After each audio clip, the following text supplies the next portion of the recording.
Greetings and welcome. Today we're going to talk about blizzards.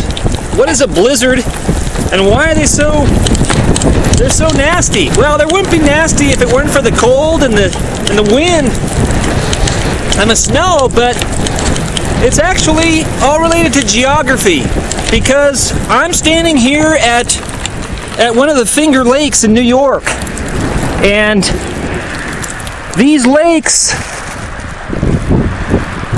are beautiful. Imagine the shore on the far side there through the fog, but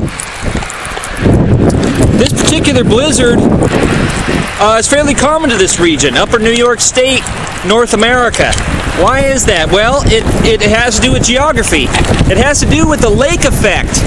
The lake effect is not resulting from this lake. The lake effect is the idea that the winds, the air masses, pick up moisture from the Great Lakes. This is a nice lake, but it's not one of the Great Lakes. One of the Great Lakes is just to the north of me, called Lake Ontario. It's one of the 5 Great Lakes. Even larger is a lake to the west of that called Lake Huron.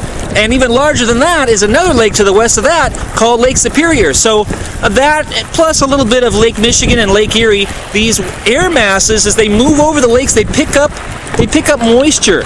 And the moisture then gets placed in these air masses, and then it falls later on as snow, as you can see here. It's quite lovely, really.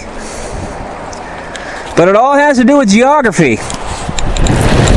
And these winds can blow down quite ferociously from these Great Lakes.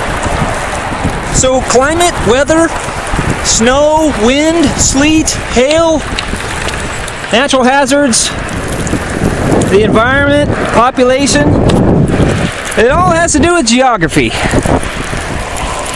including this current blizzard that we're experiencing.